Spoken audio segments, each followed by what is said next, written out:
Apocalipse capítulo 13 é o capítulo que nós temos que estudar para entendermos melhor o decreto dominical. É um dos capítulos mais extraordinários da Bíblia e nós poderíamos gastar muitas e muitas noites estudando detalhes desse capítulo. Eu falarei alguma coisa, é claro que não vou exaurir tudo o que esse capítulo apresenta, mas eu queria começar aqui no primeiro verso, ou melhor, Apocalipse capítulo 13, ele pode ser iniciado no capítulo 10. E no capítulo 10, versos 1 e 2, eu leio assim: Vi outro anjo forte descendo do céu, envolto em nuvem e com arco-íris por cima de sua cabeça. O rosto era como o sol, as pernas como colunas de fogo, e tinha na mão um livrinho aberto, e pôs o pé direito sobre o mar e o esquerdo sobre a terra. Quem é esse anjo aqui? Quem é que no Apocalipse é descrito vindo com as nuvens? Cristo. No capítulo 4 você tem um arco-íris sobre o trono de Deus. Aqui aparece o arco-íris. No capítulo 1 você tem a cena de um rosto como o sol e as pernas como colunas de fogo. É uma descrição do Cristo glorificado, no capítulo 1, verso 12 em diante. Então, o capítulo 10 de Apocalipse apresenta o próprio Cristo. E aí diz o capítulo 10 de que ele colocou um pé direito sobre o mar e o esquerdo sobre a terra. O que significa essa posição de Cristo, com um pé sobre a terra e um pé sobre o mar? A sua autoridade. A autoridade sobre terra e mar. Isso significa essa posição. Agora, quando chegamos ao capítulo 13, você tem duas bestas. Justamente uma que sai da terra e outra que sai do mar. Por quê? Porque esses poderes estão desafiando a autoridade de Cristo. Então, esses poderes, esses animais, que vamos entender hoje serem poderes, estas bestas, esses animais que saem da terra e saem do mar, era onde Cristo estava com os seus pés, aonde ele estava dominando, e agora esses dois poderes tentam tirar o domínio de Cristo. Esse é o contexto do capítulo 13. Então, nosso desafio hoje é identificarmos essas duas bestas e entendermos mais a respeito de um decreto que juntas elas irão lançar. Versículo 1 diz assim: Vi emergir do mar uma besta que tinha 10 chifres, 7 cabeças, e sobre os chifres 10 diademas, e sobre as cabeças nomes de blasfêmia. Aqui está o primeiro poder que sai do mar. E eu coloquei ali em destaque 3 características. É um animal, uma besta, tem 10 chifres e tem 7 cabeças. Que poder representa este animal em Apocalipse? Há séculos tem sido interpretado esse poder como sendo Roma pagã e Roma papal. Essa visão começou há muitos séculos, na época da Reforma Protestante, lá no século XVI. Isso já foi estudado e nessa direção já foi apontada. Tivemos uma publicação de um livro de Sir Isaac Newton em 1733. Ele fez um comentário sobre as profecias de Daniel e Apocalipse. E Isaac Newton afirmava que o poder de Daniel 7, que é a mesma besta de Apocalipse 13, era o bispo de Roma. Será que a profecia apoia esta ideia? Nós vamos ver alguns textos e entendermos. A primeira coisa que a gente tem que se perguntar é: o que significa este animal, esses chifres e essas cabeças? Esses símbolos podem ser aplicados a Roma em suas duas fases, pagã e papal, imperial e religiosa. Como isso se aplica na história? Vamos começar então com a besta. Em Daniel capítulo 7, verso 3, o profeta viu 4 animais grandes e diferentes uns dos outros subirem do mar. E a partir do versículo 4, Daniel começa a fazer uma descrição de como eram esses animais. E ele afirma que esses animais eram um leão alado, um urso com 3 costelas na boca, um leopardo com 4 cabeças e 4 asas, e um animal que ele chamou de terrível e espantoso. Então Daniel viu no capítulo 7 4 animais. E depois o anjo diz para ele no verso 17, esses grandes animais que são 4 reis que se levantarão da terra. Então, quando estudamos profecia, animal ou besta, significa então reis ou reino. Agora, e os 10 chifres desse poder que sai do mar? Apocalipse 17:12 diz, os 10 chifres que viste são 10 reis, os quais ainda não receberam reino, mas recebem autoridade como reis com a besta durante 1 hora. Então, os 10 chifres, diz o Apocalipse 17, representam então 10 reis. Falta apenas um símbolo. Não está passando para mim aqui, por gentileza. Como nós podemos entender na história esses 10 chifres desse primeiro animal que sai do mar? Se são 10 reis ou reinos, como Roma se adequa a essa profecia? É simples. Quando você olha para a história, o único poder que não foi subjugado por outro, mas foi minado em suas bases, foi Roma imperial. Veja, o primeiro império a dominar o mundo foi o Egito. Depois veio a Assíria. A Assíria venceu o Egito. Depois a Babilônia vence a Assíria. Depois a Medo-Pérsia vence a Babilônia. Depois a Grécia vence a Medo-Pérsia. Depois Roma vence a Grécia. Mas quem venceu Roma? Não houve um império que vencesse Roma. Roma foi minada em suas bases. Acontece que a partir do ano 352 da nossa era cristã, tribos bárbaras começaram a migrar para a Itália e começaram a ameaçar o poderio de Roma. E dos anos 352, segundo o historiador Edward Gibbon, até o ano 530, para ser exato, 538, nós tivemos então a ascensão dessas tribos. E isso levou à queda do Império Romano, no ano 476 da nossa era. E você vai se lembrar que Rômulo Augusto foi o último imperador de Roma. Quando cai o império, quem sobra? Sobram as tribos bárbaras. Isaac Newton aplica essa profecia também às tribos bárbaras. E segundo Isaac Newton em seu livro, Historiadores Modernos, você nota pouca diferença dos nomes das tribos, mas todos concordam que foram 10 as tribos que minaram o Império Romano. Então, os 10 chifres desse primeiro animal falam de que esse poder imperial, esse poder político cairia, e ao cair, ele daria lugar a uma nova fase, uma fase religiosa. E quando sai de cena o imperador romano, quem é que entra em cena? O bispo de Roma. E é por isso que o título usado hoje pelo Papa, Sumo Pontífice, era um título do imperador. Então, no passado, o Sumo Pontífice, que em latim quer dizer o máximo construtor de pontes, era o imperador. E esse título sai do imperador e agora vem para o bispo de Roma. Então a profecia vai se aplicando claramente, e falta agora apenas as 7 cabeças. Esta besta que sai do mar possui 7 cabeças, e o que elas representam? Apocalipse 17, 9 e 10 responde: aqui está o sentido, quem tem sabedoria.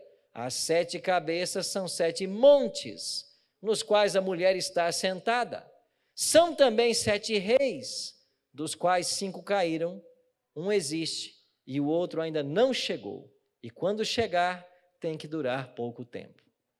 O que seriam então essas 7 cabeças desse poder? 7 montes e também 7 reis. Quais são esses 7 reis? São impérios que perseguiram ao longo da história o povo de Deus, a começar pelo próprio Egito. E aqui estão as 7 nações. Agora compara a história antiga com o que o Apocalipse está dizendo. João escreveu claramente: esses 7 chifres, melhor, essas 7 cabeças, são 7 reis, dos quais 5 caíram. João está dizendo isso no final do 1º século da era cristã. E quais os impérios que haviam caído no 1º século? O Egito, a Assíria, a Babilônia, a Medopérsia e a Grécia. Ele diz mais: um existe agora. E quem é que existia no final do 1º século? Roma imperial. Inclusive, João estava preso na ilha de Patmos por ordem do imperador Domiciano. E ele diz: um ainda não chegou. E quem é que não havia chegado? Roma papal, que só se estabeleceria com a queda do império. Você percebe como a profecia caminha aliada à história? Deixa eu abrir um parêntese aqui, para você que está nos assistindo em casa. Hoje você vai encontrar muitas escolas de interpretação profética. Nós temos 4 principais. Temos a escola preterista, a escola futurista, a historicista e a idealista. Mas quando você fala em interpretação profética, a escola preterista pega tudo que você estuda na Bíblia e quer dizer que aconteceu num passado longínquo. Então isso não interessa para você. A escola futurista pega a profecia de Daniel e Apocalipse e joga para um futuro distante que nós também não atingiremos. Isso nada interessa para você. A escola idealista de igual forma. Agora, a Igreja Adventista do Sétimo Dia entende a profecia e a interpreta à luz da escola historicista. Por quê? Porque nós entendemos de que o melhor intérprete da profecia é a história. Olha para a história. 5 caíram. Um existe, um ainda não chegou. E todas essas 7 nações, ou esses 7 poderes, foram opressores do povo de Deus. Começa aqui com o Egito, 400 anos de escravidão. Vai para a Síria, destruiu as 10 tribos do norte de Israel, no ano 722 a.C.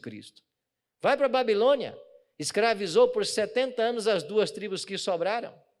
Vá para a Medopérsia, perseguiu o povo de Deus nos dias da rainha Estéria e do rei Assuero. Vai para a Grécia, profanou o templo dos judeus através de Antíoco Epifânio e perseguiu os judeus. E vá para Roma, império, crucificou o próprio Cristo. E quando nós chegamos em Roma papal, o que acontece? Um poder opressor e perseguidor, que perseguiu os cristãos por séculos, como nós veremos daqui a pouco. Isaac Newton já falava lá no século XVIII, várias das coisas que eu estou apresentando para vocês. Quando chegamos ao versículo 2, Apocalipse 13 diz de que essa besta que sai do mar, que nós entendemos ser Roma pagã e papal, ela se assemelha ao leopardo, ao urso e ao leão, os animais que eu apresentei para vocês lá de Daniel capítulo 7. Agora, por que é que não aparece aqui o animal terrível e espantoso? Porque o animal terrível e espantoso é também um símbolo de Roma. Então, este animal terrível e espantoso do capítulo 7 de Daniel e a besta que sai do mar de Apocalipse 13 falam de um mesmo poder.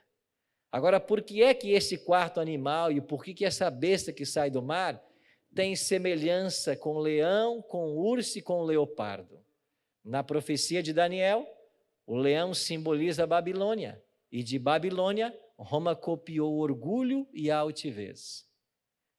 O urso representa a Medopérsia, e dos medos e persas, Roma copiou o dia de adoração ao sol, porque foi lá no Império Medo-Persa que surgiu o mitraísmo, e os mitraítas são, na história mundial, os primeiros adoradores do sol. Daí veio a guarda do domingo. E qual é a semelhança que Roma tem com o leopardo, que significa a Grécia? Dos gregos, Roma herdou a adoração de imagens, os deuses e os ídolos. E assim como na Grécia você tinha um deus para cada estação, para cada sentimento, hoje Roma tem um santo para cada dia do ano, um santo para cada causa. Isso é uma cópia dos gregos. É por isso que esse poder se assemelha ao leão, ao urso e ao leopardo. Mas a profecia não para por aí. O versículo 5 diz que ela recebeu uma boca para proferir arrogâncias e blasfêmias e ainda autoridade para agir 42 meses. Se estamos falando de profecia, eu tenho que entender que este é um tempo profético. E quanto que dá 42 meses? Basta você multiplicar por 30, porque no calendário judeu você tem 12 meses com 30 dias.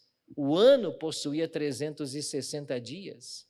E se multiplicarmos 42 vezes 30, você chega a 1.260 dias. Em profecia, de acordo com Números 14, 34 e Ezequiel 4, 6 e 7, cada dia equivale a um ano. Então você tem exatamente um período de 1.260 anos de supremacia papal. Não está passando para mim aqui o slide. Você tem 1.260 anos de supremacia papal. Vá para a história. É exatamente isto.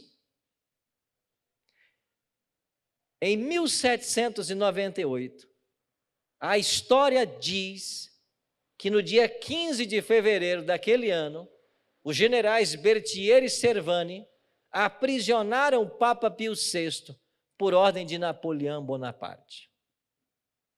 15 de fevereiro de 1798. Agora volta exatamente 1.260 anos na história e você chega no ano 538. E o que aconteceu em fevereiro de 538 para marcar o início dessa supremacia? Expulsa de Roma a última tribo ariana que ameaçava a hegemonia do Papa, os ostrogodos, expulsos em fevereiro de 538. Agora, é lógico que o papado não tinha toda a autoridade em 538, mas o caminho foi aberto para a sua atuação. E ele foi num crescente ao longo dos séculos, e quando chegamos ao 11º, 12º e 13º séculos, nós temos o ápice do poder papal. Quando o Papa é colocado como um Deus sobre a terra.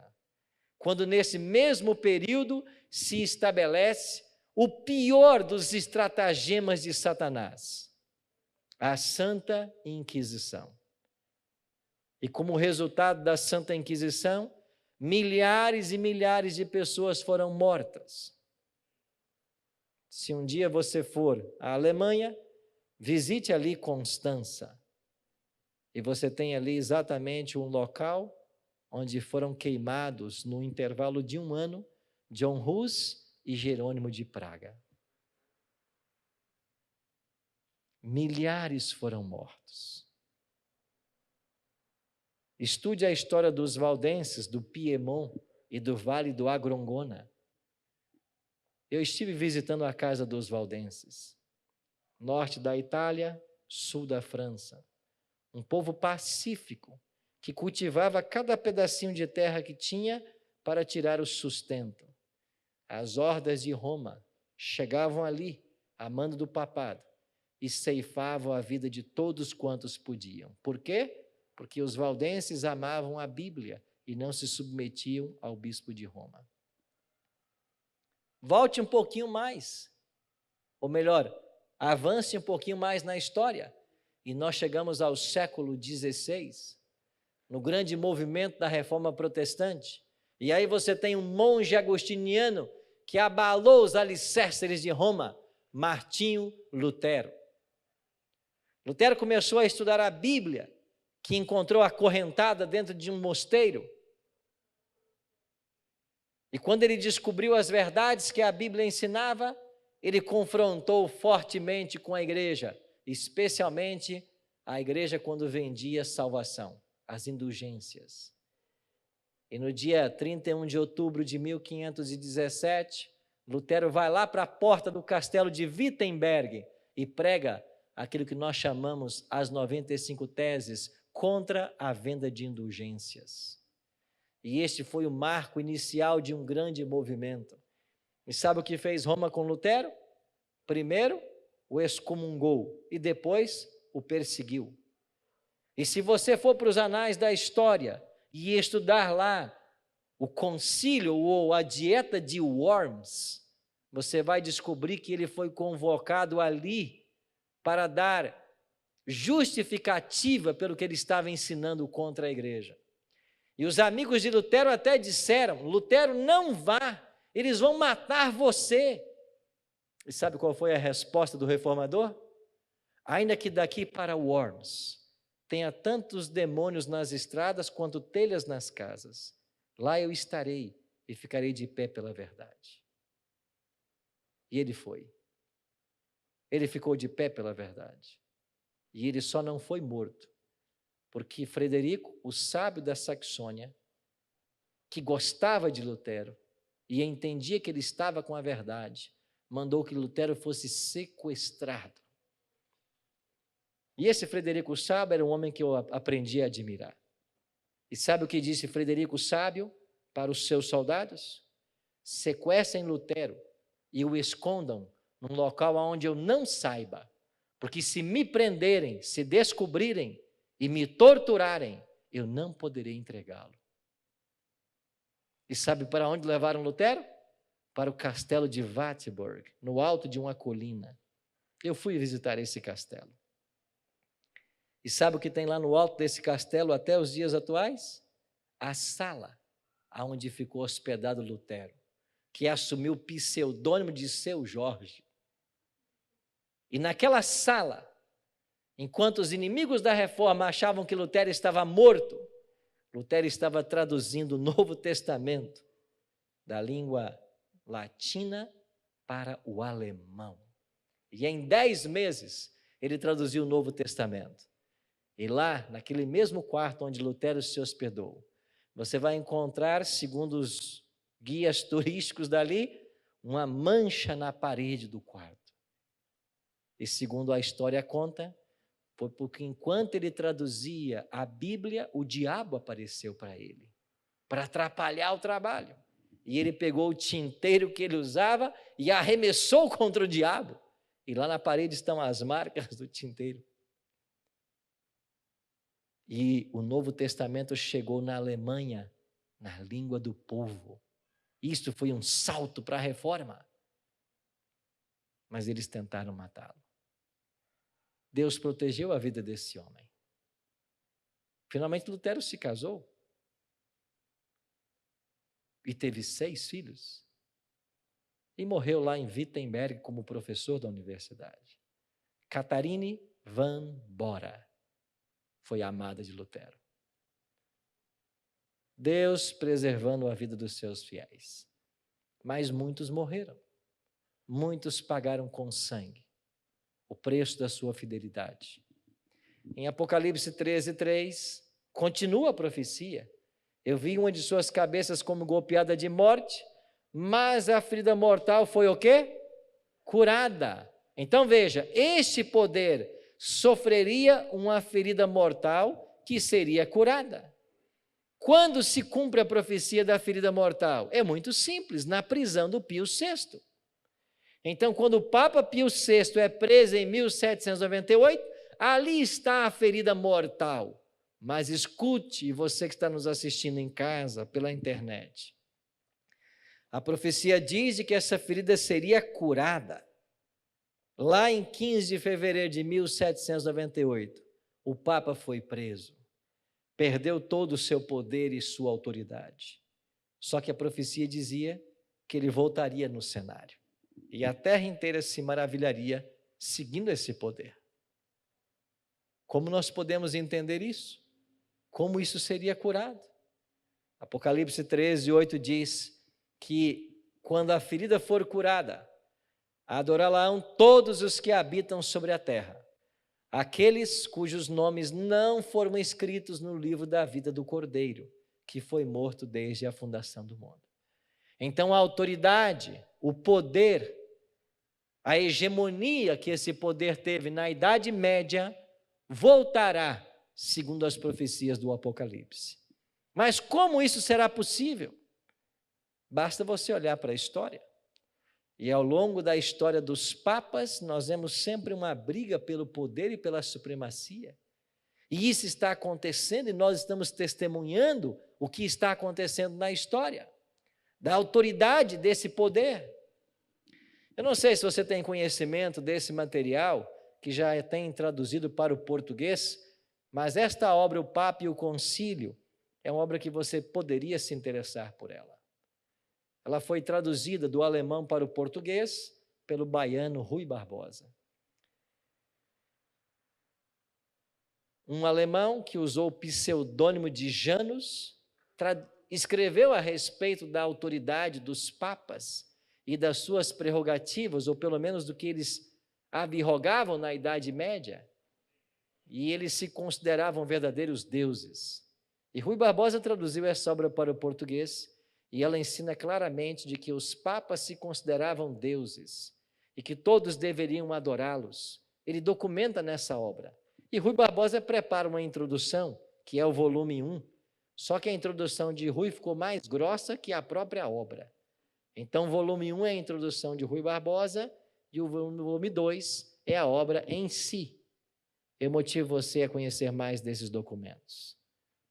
Então, para que esse poder volte à ascensão, vai haver uma união.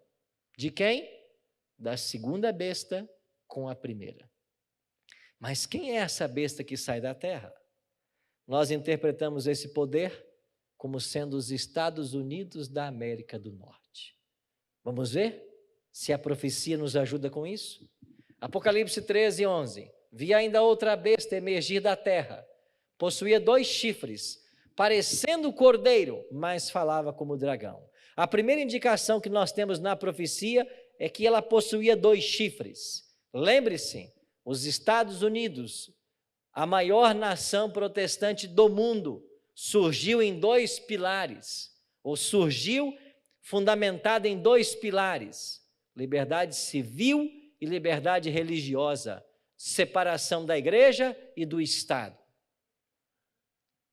E você conhece a história do surgimento desse poder que prega a liberdade, mas vai chegar o dia de que essa liberdade será cerceada e ela vai deixar a aparência de cordeiro, que no Apocalipse é Cristo, então é uma aparência religiosa, e vai começar a falar como dragão, diz o verso 11, e o dragão é Satanás, ou seja, ela vai apresentar-se como um poder opressor. Como isso vai acontecer? Olhe para a fundação dos Estados Unidos. Eles saíram lá da Europa, os cristãos perseguidos pelo papado. Estamos falando do século 17. E numa pequena embarcação chamada Speedwell, eles começaram a viagem. Quando esse velho barco chegou no sul da Inglaterra, não havia condições de prosseguir. E eles trocaram de barco, deixaram o Speedwell e pegaram o Mayflower. E esse barco, com cerca de 100 pessoas, deixou uma cidadezinha no sul da Inglaterra chamada Plymouth. E depois de vários dias cruzando o Atlântico, eles chegaram nas praias do novo continente. E eles chamaram agora este novo continente de New England, uma nova Inglaterra. E eles chamaram este local em especial de Plymouth, o mesmo nome da cidade de onde eles saíram. Então, Plymouth tornou-se o berço da civilização dos Estados Unidos da América do Norte. E se você vai hoje visitar Plymouth Plantation, o local onde eles aportaram, conta a história de que uma pedra foi ali colocada para marcar exatamente o local aonde eles desembarcaram. E ali existe um monumento construído e na pedra está escrito 1620, porque foi exatamente nesse ano que os pais peregrinos chegaram nesse continente. Começou-se uma colonização, organizaram-se as 13 colônias e em 1776 eles alcançaram sua independência. Agora o que acontece com esse poder? Versículo 12. exerce toda a autoridade da primeira besta na sua presença e faz com que a terra e os seus habitantes adorem a primeira besta cuja ferida mortal fora curada. Então será os Estados Unidos da América do Norte, será esta nação que vai levar o mundo a adorar o papado. Como isso será feito? Apocalipse 13, 16 e 17 responde: a todos, os pequenos e grandes, os ricos e os pobres, livres e os escravos, faz que lhes seja dada certa marca sobre a mão direita ou sobre a fronte, para que ninguém possa comprar ou vender, senão aquele que tem a marca, o nome da besta ou o número do seu nome. Sabe o que é isto? Um decreto que vai ser imposto para que as pessoas adorem a besta. O decreto dominical. A santificação do primeiro dia da semana. Isso vai começar lá, pelos Estados Unidos, e vai se espalhar pelo mundo inteiro. Os dois poderes vão se unir. E a conversa diplomática entre Casa Branca e Vaticano já é um capítulo na história. Lá em 1951, foi levada uma proposta ao Senado norte-americano para que houvesse uma união desses poderes, uma união política. E houve uma confusão tão grande no Senado que a sessão teve que ser cancelada. 1951. Mas nada como o tempo para fazer esquecer as coisas. E quando chegamos na década de 1990, nós temos a relação diplomática consumada através do Papa João Paulo II e de Ronald Reagan. Por que o domingo tornar-se-á o elemento aglutinador para esta união? O Papa já tem defendido isso há séculos. Isso não foi diferente com João Paulo II, que no seu pontificado publicou esta obra, Dies Domini, o dia do Senhor. E olha o que diz essa encíclica papal do Sumo Pontífice João Paulo II sobre a santificação do domingo. E nesta carta papal está todo o embasamento que eles usam para tentar dizer que o domingo é o dia santo na Bíblia. Resultado, esta união, ela vai acontecer. Inclusive a revista Time, naquela década, parece que, seguindo as profecias de Apocalipse, colocou como matéria de capa Reagan e João Paulo II e intitulou a matéria A Santa Aliança. William Wilson foi nomeado primeiro embaixador no Vaticano. E nós temos agora o início das relações diplomáticas entre esses dois poderes. Isso jamais foi percebido antes. Ou seja, o mundo está se polarizando. E o que vai acontecer? A humanidade será dividida entre dois grupos. Aqueles que vão aceitar o selo de Deus, e nós estudamos ontem sobre o selamento, sábado sobre o selamento, e aqueles que vão aceitar a marca da besta. Então, o que finalmente será a marca da besta de Apocalipse 13? É a crença que o domingo é o dia santo, é a assimilação desse conceito. E o mundo vai ser dividido entre os guardadores do sábado e os guardadores do domingo. E eu e você teremos que escolher de que lado ficar. E sabe o que vai acontecer mais? Olha o que fará esse poder ainda. E foi-lhe dado comunicar fôlego à imagem da besta, para que não só a imagem falasse, como ainda fizesse morrer quantos não adorassem a imagem da besta. Então, em Apocalipse 13, você tem dois decretos. O primeiro, não pode comprar e nem vender, senão quem submeter-se ao decreto dominical. E quem não se submeter, primeiro não pode comprar e nem vender, e finalmente será declarado réu de morte. É assim que o conflito vai chegar ao seu ápice. E esses poderes unidos, Irão perseguir ao remanescente fiel, identificado em Apocalipse 12, 17, como aqueles que guardam os mandamentos de Deus e têm o testemunho de Jesus. À luz de Apocalipse 13, o fim se aproxima. E cada vez mais nós veremos um apelo mundial a favor de um dia de guarda. Vez por outra, você ouve do atual Papa Francisco declarações sobre a importância do domingo para a família cristã. O desejo de fazer desse dia um dia único para descanso e adoração. Isso vai crescer cada vez mais. O movimento ecumênico está profetizado na Bíblia. Ele vai acontecer.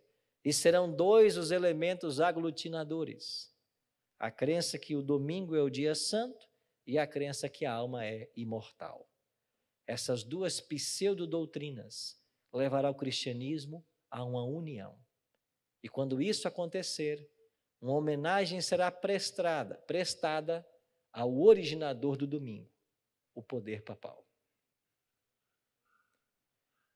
Você percebe para onde nós estamos caminhando na profecia bíblica? É por isso que eu afirmo para você com toda certeza: o fim está perto. À luz de Apocalipse 13, nós estamos ouvindo os passos de um Deus que se aproxima. Porque Cristo vai voltar. Para quê? Para dar fim a esses dois poderes. E a única saída para todos nós é nos colocarmos hoje nas mãos de Cristo para fazer a vontade dele. A história vai se repetir. A autoridade que gozou esse poder na Idade Média, ela vai ser mais uma vez alcançada. E quando isso acontecer, as fogueiras se reacenderão novamente. Surgirá no meio do remanescente um movimento de reforma jamais visto. O evangelho vai avançar com poder, o poder da chuva serôdia, conforme estudamos ontem. Mas enquanto o evangelho avança com poder na sua pregação, intensidade também haverá na perseguição. E todos nós precisamos escolher de que lado vamos ficar. Cristo nunca prometeu que o caminho seria fácil. Ele sempre disse que o caminho estreito era o que conduz à vida, não caminho largo, não caminho das facilidades.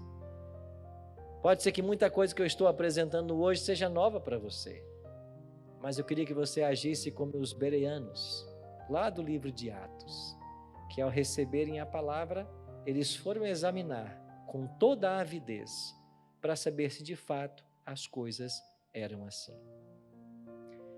Hoje eu recebi uma ligação de uma mulher. Ela dizia para mim que assistiu os programas ontem e ontem de ontem. E ela disse assim: pastor, quando eu me pronunciei, dizendo que eu acreditava na santidade do sábado e na vigência da lei de Deus, começou na internet um movimento contra o que eu estava falando. E começaram acusações pesadas contra os adventistas. Mas ela disse uma coisa para mim que me marcou. Ela disse: pastor, mas eu já estou consciente de que o sábado é verdade, porque eu já li a Bíblia e não tem nenhum texto nela que fale sobre a santidade do domingo. É isso mesmo, nenhum. Mas eu posso dar para você 104 textos que falam sobre o sábado e a sua santidade. Agora você tem que escolher. Você vai ficar com a palavra de Deus, com a Bíblia, ou você vai ficar com a tradição, com aquilo que você aprendeu ou com aquilo que a igreja te ensinou até hoje? É uma escolha tua. Finalmente, salvação é uma questão de opção. Aqui ninguém vai ser forçado a nada. E nem a nossa função como igreja é fazer isso. A nossa função é apontar o caminho. E quem quiser ir por ele, que vá. Por mais ternos que sejam os nossos laços, fraternos, esposo e esposa, pai e filho, filho e pai.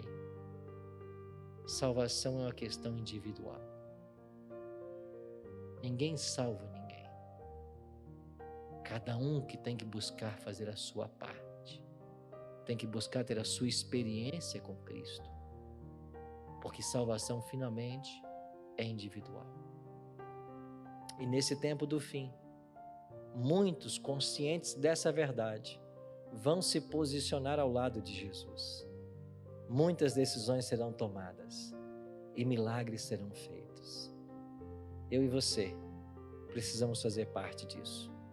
Precisamos tomar uma posição e não nos submeter a esse poder que abroga o lugar de Deus e tenta usurpar o seu lugar.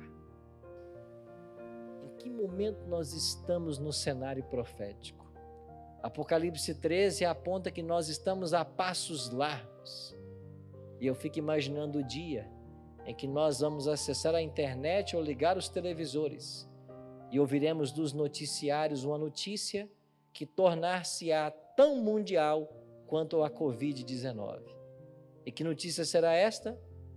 Saiu o decreto dominical. E o que vamos fazer? A quem seremos leais? Vamos orar? Pai querido, muito obrigado porque ao abrirmos o capítulo 13 de Apocalipse, nós percebemos claramente que o Senhor está na condução da história. A história nos confirma a identidade desses dois poderes que se unirão em breve para a promulgação de um dia de descanso, que não é o teu sábado. Mais uma tentativa de frustrar teus planos e de contrapor-se à tua verdade.